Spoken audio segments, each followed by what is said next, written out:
እህቶቻችን አደራችሁን ባልኖሯችሁ ባል የለኝም እንዳትሉሽ።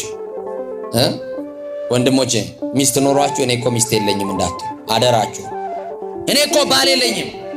ጌታ ምን አለ? ባል የለኝም በማለትሽ መልካም ተናገርሽ፣ እውነትሽን ብለሻል።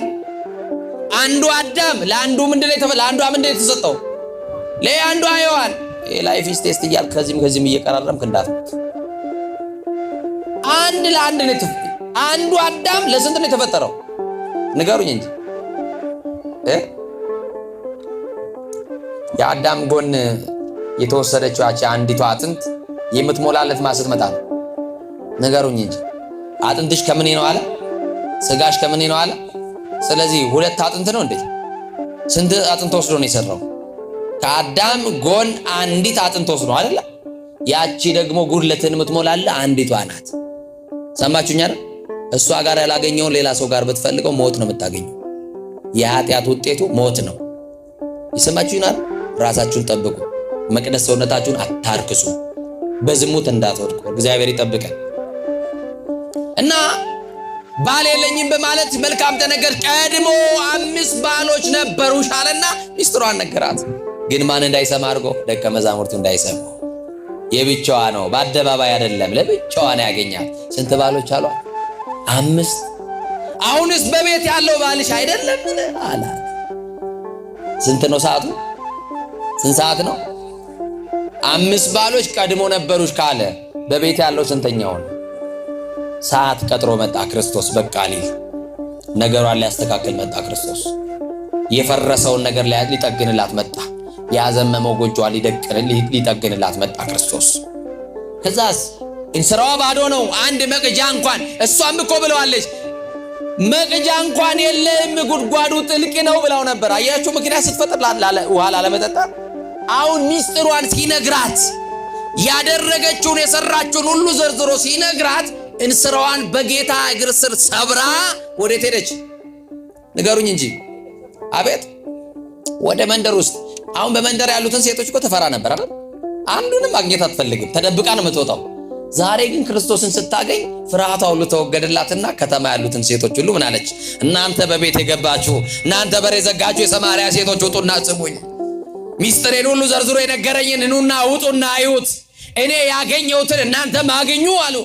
ምንድን ነው ዛሬ ያገኘው? እዛ ብርድ እየጠጣ ከ11 ሰዓት ጀምሮ እዛ ጊዮርጊስ ስትል እኔ ያገኘሁትን ናና አገኘው በሉት። እሺ ምንድን ነው ያገኘሽው ይሏቸዋል አይደል? ምንድን ነው ያገኘሽው?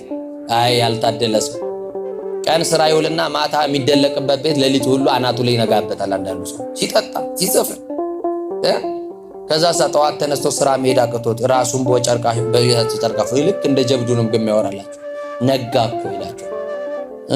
ምን ይነጋል እየጨለመበት? ክርስቶስ የሌለበት ህይወት ነጋ ያስብላል። እና እንዲህ ካለ ቦታ እግዚአብሔር ይጠብቀን። ከዛ በጣም የሚገርም ነው። ስራዋን ሰብራ ሄደች።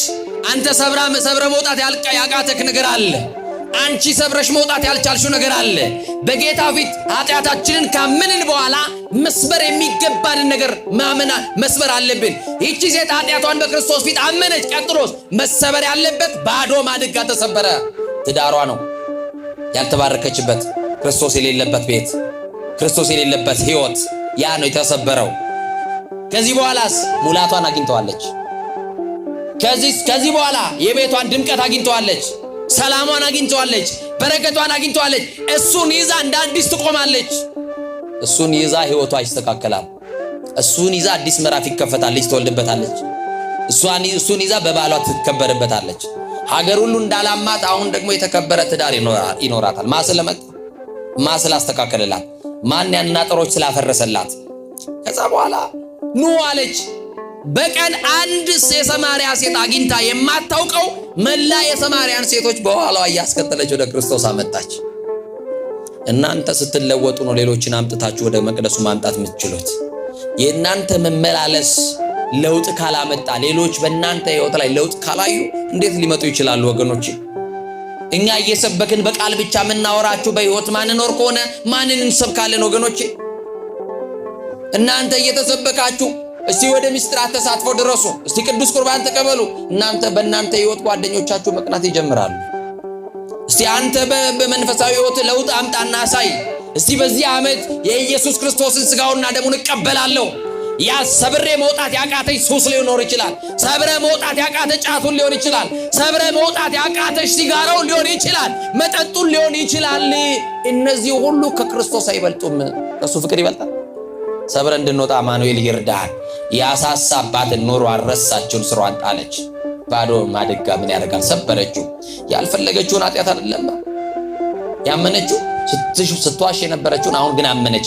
ምን ይላል መጽሐፍ? ኃጢአቱን የሚሰውር አይለማም ይላል። ምኑን የሚሰውር?